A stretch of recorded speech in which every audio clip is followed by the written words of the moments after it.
Talent mapping ini sebetulnya mulai muncul di tahun 2000-an kalau saya tidak salah. Jadi uh, kadang kita latah gitu ya, latah tuh dengan serta-merta mengadopsi apa yang sedang menjadi trending di dunia negara lain gitu, terutama dari Western culture. Nah, talent mapping ini seperti apa? Jadi pemetaan berdasarkan dalam tanda kutip bakat kandidat. Nah, sebetulnya sebelum talent mapping ini berkembang liar gitu ya atau berkembang pesat, uh, awal itu kita menggunakan pengukuran potensional. Jadi menilai berdasarkan potensi-potensi yang dimiliki oleh kandidat. Kemudian setelah potensi berkembang lagi, berubah trennya menjadi penilaian kompetensi. Nah, dari kompetensi itu berkembang lagi yang baru yang kemudian kita sebut sebagai talent pooling atau talent mapping ini gitu. Yang mana sebetulnya kalau menurut saya pribadi semua itu sebetulnya hampir sama karena bentuknya adalah klasifikasi dan yang mengisi itu adalah kita sendiri menilai bakat kita apa sih atau preferensi-preferensi kita pada hal-hal yang seperti apa. Jadi sebetulnya konsepnya mirip dengan tes-tes kepribadian ataupun tes psikologi yang sudah ada dan berkembang jauh lebih lama.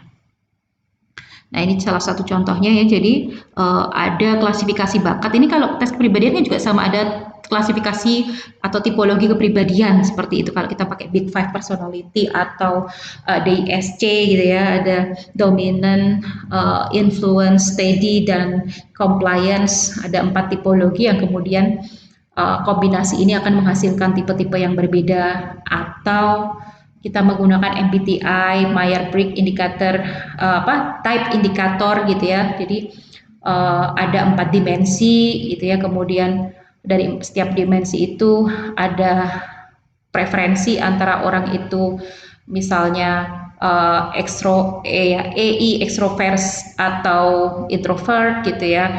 Kemudian feeling atau intuit, sensing atau feeling gitu ya, SN, kemudian TJ thinking atau judging, kemudian FP perceiving atau feeling. Nah, seperti itu. Dari situ kemudian muncul 16 tipologi kepribadian. Nah, di talent mapping sendiri, meskipun konon yang mengembangkan ini mengatakan ini berbeda gitu, tapi sebetulnya menurut saya pribadi sama setelah saya mencoba mempelajari. Gitu. Jadi di sini ada beberapa klaster juga gitu ya. Misalnya Anda lihat di situ relating itu berarti berkaitan dengan orientasi relasi sosial, influencing, thinking, dan striving. Nah, dari situ ada klaster-klaster mapping bakat yang bermacam-macam tadi. Gitu. Nah, talent management dan talent mapping. Sekali lagi karena perusahaan itu kadang mudah sekali latah untuk mengikuti tren, sehingga kadang tidak matang gitu. Baru aja mengadopsi sebuah model baru, misalnya competence based gitu ya. Belum juga ini dijalankan secara konsisten gitu ya, dibenahi. Sudah diganti dengan yang lain. Nah, kondisi ini yang kadang tidak menguntungkan sebetulnya. Oke, jadi sebenarnya apa sih talent management? Ini adalah sebuah rangkaian aktivitas strategis yang linear dengan strategi bisnis perusahaan yang bertujuan untuk menarik, mengembangkan, dan memelihara karyawan berbakat di setiap level organisasi. Nah, kalau talent mapping itu adalah layanan strategis yang digunakan dunia usaha untuk merencanakan penguasaan bakat baik dalam jangka pendek, menengah maupun jangka panjang di organisasi, termasuk mengidentifikasi kapabilitas, pengalaman, dan potensi karyawan yang ada dan menyejajarkannya dengan strategi pertumbuhan organisasi untuk mengungkap kesenjangan antara bakat dan kebutuhan karyawan. Nah, kalau saya bilang ini sama aja dengan kita menggunakan tes psikologi maupun tes sebelumnya gitu ya, atau tes kompetensi sekalipun. Karena pada intinya adalah dengan kita bisa memetakan orang menggunakan klasifikasi atau base apapun itu, kemudian pemetaan tersebut akan membantu kita untuk membandingkan. Kalau kita lihat job analysis, maka apa yang dibutuhkan, requirement yang diminta apa. Nah, orang kita yang kita pekerjakan ini sudah sampai level mana dari setiap requirement tersebut. Misalnya dari sisi kemampuan intelektualnya atau dari sisi tadi kemampuan soft skillnya gitu atau hard skillnya itu pada level mana saja yang diinginkan dan pada level mana saja yang actually dia sudah miliki atau kuasai. Nah, pemetaan talenta ini tindakan untuk meneliti personel dengan suatu kriteria tertentu untuk membangun profil masing-masing kandidat.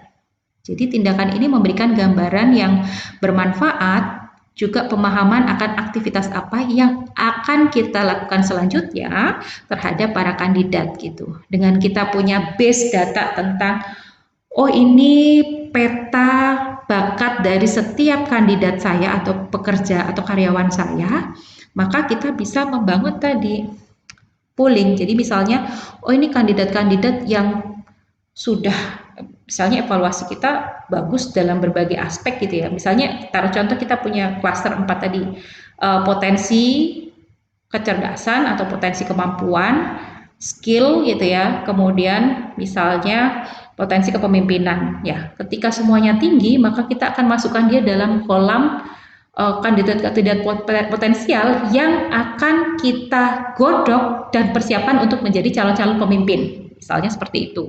Sedangkan mereka yang punya potensi tinggi tetapi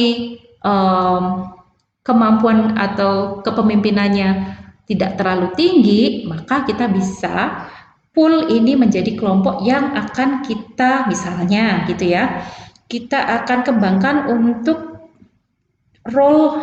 job role yang sifatnya specialized. Jadi bukan untuk menjadi seorang pemimpin, tetapi mereka akan menjadi expertise atau orang-orang dengan ahli yang mendalam pada bidang kerjanya. Misal aja seperti itu.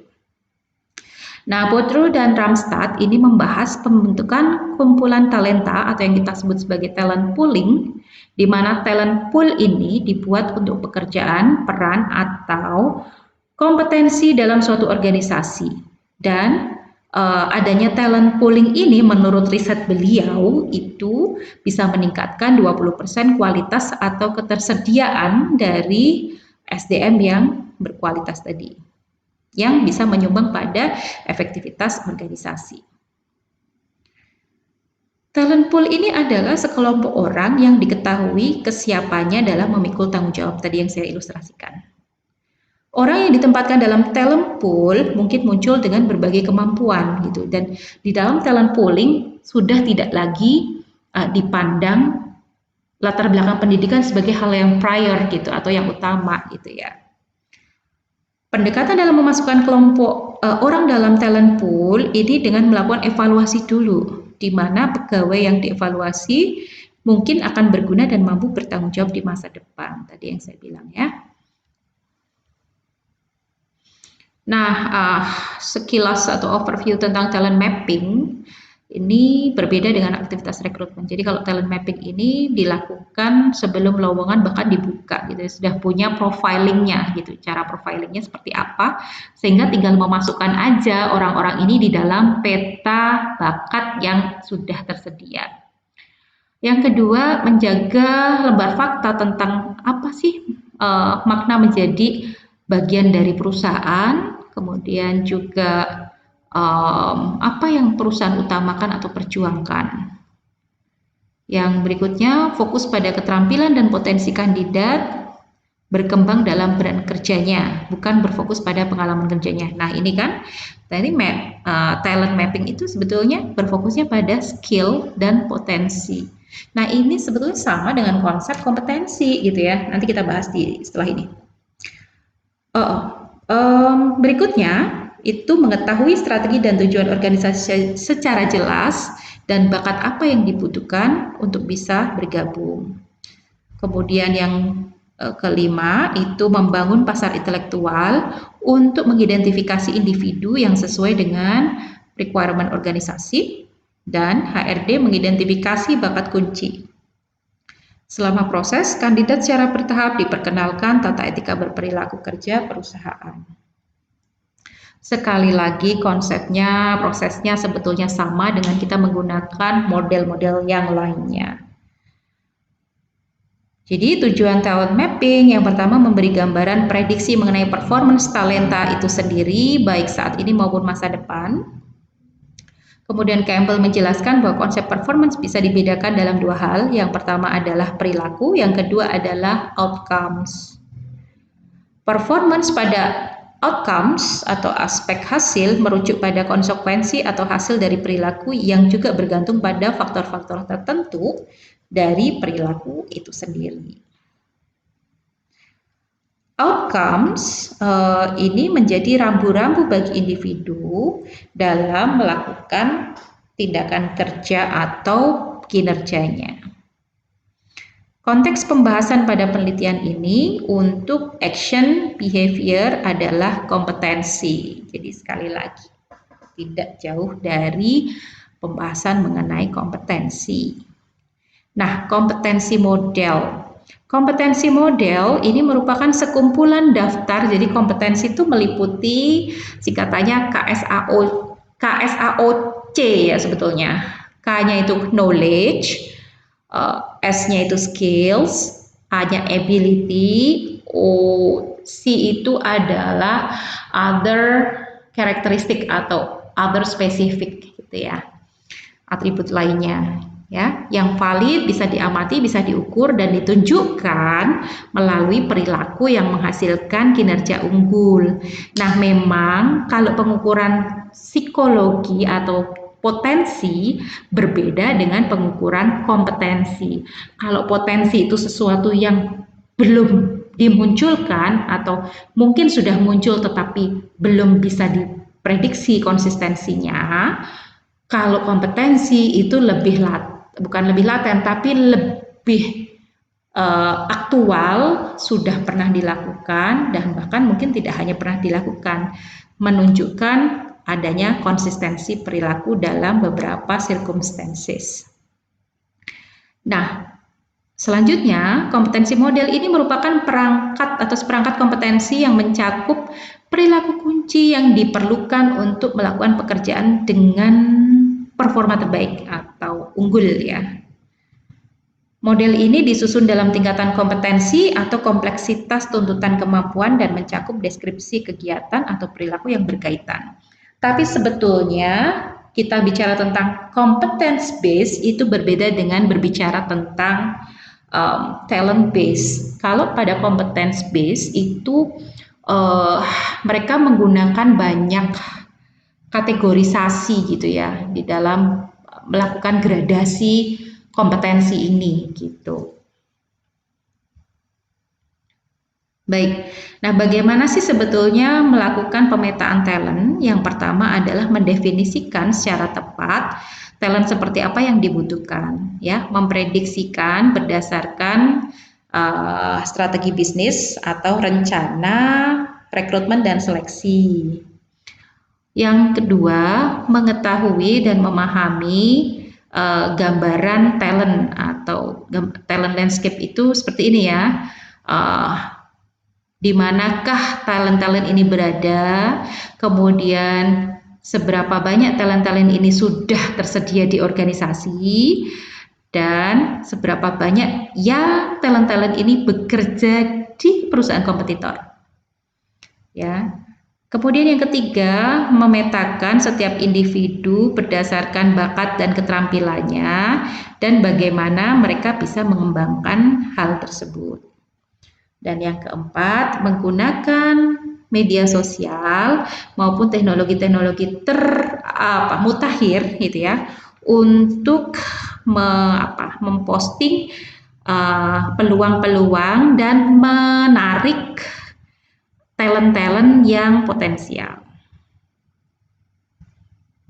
Nah, tahapan dalam talent mapping yang pertama menetapkan dulu kriteria dalam penentuan kriteria tuh. Ya, jadi penentuan kriteria kita tuh apa? Biasanya yang pertama itu adalah menggunakan KPI atau Key Performance Indicator, ukuran keberhasilan secara spesifik melalui indikator kinerja kunci dari masing-masing level karyawannya atau pekerjaan jabatan karyawannya. Dan KPI ini sebetulnya kan indikator organisasi yang kemudian diturunkan atau di breakdown pada setiap lini organisasi itu sendiri sampai ke setiap pekerjaan. Jadi artinya setiap jabatan itu pasti memiliki KPI-nya masing-masing. Nah, oleh Parmenter ini dijelaskan KPI ini sebagai representasi atas kumpulan pengukuran yang berfokus pada aspek kinerja dari organisasi.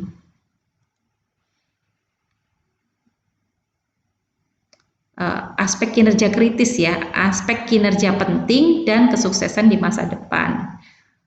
Oke, jadi misalnya KPI untuk seorang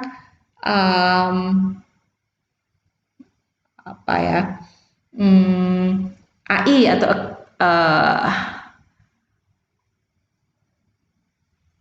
account representatif misalnya AR ya, account representatif di sebuah bank gitu. Nah, misalnya apa? Salah satu contoh KPI-nya adalah prosentase terjadinya NLP atau non-loan performing. Jadi presentasi jumlah nasabah yang curang atau tidak disiplin atau tidak melakukan kewajibannya dengan baik. Nah, misalnya seperti itu, ya, membayar cicilan dengan tepat waktu, misalnya itu. Jadi persentase NLP atau jumlah customer atau jumlah klien yang bisa didapatkan dalam 1 bulan. Atau mungkin bukan jumlah customer, jumlah nominal sebagai target capaian kinerjanya. Jadi misalnya dalam 1 bulan seorang AR itu harus bisa mendapatkan 1M misalnya. Nah, itu adalah target-target KPI. Jadi target KPI itu bentuknya bisa sangat numerik bulat gitu ya, dengan angka, tapi untuk beberapa pekerjaan itu tidak selalu dengan bentuk angka, tetapi bisa juga kombinasi dengan bentuk-bentuk ukuran lainnya. Oke, kemudian perilaku yang mengarah pada pencapaian hasil kerja atau kompetensi merupakan karakteristik yang mendasari individu secara kausal terkait dengan kriteria yang direferensikan atau kinerja unggul dalam suatu pekerjaan. Nah, jadi ini yang kita sebut kemudian dengan kompetensi. Jadi menetapkan level kompetensinya tuh seberapa yang diharapkan. Misalnya kompetensi dalam hal analytical thinking ya, kemampuan berpikir analitis aja. Nah, bagi seorang analis, misalnya tadi ya di perbankan masih sebagai seorang analis untuk melakukan appraisal atau perkiraan ketika ada calon nasabah atau konsumen ini ingin misalnya mengajukan kredit, nah dia akan melakukan analisis terhadap data-data dan memperkirakan apakah layak diberi pinjaman dan berapa besar kelayakan dan kemampuannya untuk mengangsur misalnya. Nah, tentu di situ untuk pekerjaan sebagai seorang financial analyst itu akan menunjukkan level kompetensinya yang diharapkan itu di level berapa. Misal pakai kamus kompetensi acuan Spencer and Spencer misalnya gitu ya. Oh, dia ada di level dari 0 sampai 5, dia ada di level minimal 3. 3 itu adalah misalnya mampu melakukan analisis dengan mengintegrasikan lebih dari 2 data objektif sebagai bahan dalam pengambilan keputusan, misalnya seperti itu. Nah, maka ya itulah level kompetensi minimal yang harus dia capai untuk bisa memprediksi keberhasilan kinerjanya. Tahapan talent mapping ada yang kedua adalah identifikasi talenta potensial. Ya, jadi talenta potensial ini diidentifikasi pada segmentasi tertentu yang sesuai dengan potensi individu yang bekerja secara maksimal itu seperti apa. Yang kedua, talenta yang menunjukkan potensi yang unggul nantinya akan mendapat akses untuk ditrain dan peluang program pengembangan yang lebih baik untuk bisa itu tadi succession planning gitu ya, direncanakan untuk ditempatkan pada posisi-posisi strategis, makanya dilatih dengan benar. Atau kalau di dalam proses rekrutmen dan seleksi itu ada misalnya yang reguler seleksi reguler atau rekrutmen reguler, ada juga rekrutmen yang untuk level MT, kita kenal dengan istilah manajemen training. Nah, manajemen training ini merupakan salah satu bentuk dari ini, gitu ya. Kemudian potensi merupakan kondisi yang ada di diri individu yang memungkinkan individu bisa menjadi lebih mudah dan cepat untuk belajar dan berkembang. Dimensi potensial secara spesifik dapat dilakukan assessment potensi seperti tadi tes potensi akademik, kepribadian gitu ya. Yang ini sangat diperlukan untuk berbagai peran dan posisi organisasi di masa depan. Jadi ada pemetaan talenta ya. Ini tindakan meneliti personil dalam suatu kriteria tertentu dan membangun profil dari setiap kandidat.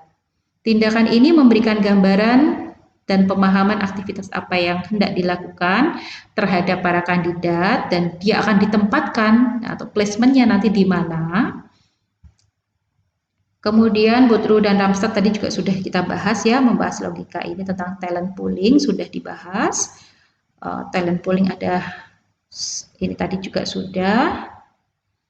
Oke, berarti itu saja terkait dengan talent mapping dan talent pooling. Dan yang jelas sekali lagi apapun bentuknya itu supaya kita tidak terlalu mudah terpengaruh dengan tren apa yang ada, tetapi kita juga bisa secara kritis melihat sebetulnya konsepnya seperti apa sih gitu ya, sehingga kita nggak perlu selalu berubah dengan mengikuti tren-tren yang baru, tetapi memanfaatkan apa yang perusahaan sudah punya, kemudian dikembangkan dengan siklus yang kita sebut sebagai siklus perbaikan berkelanjutan gitu ya. Ketika kita udah punya sesuatu, kita evaluasi mana yang efektif dari sistem ini dan mana yang kurang efektif kita perbaiki. Misalnya dalam sistem rekrutmen maupun seleksi kita juga bisa kita lakukan seperti itu. Dengan tidak lupa kita juga selalu mengupdate, tetap menerima informasi-informasi terkait dengan bagaimana sih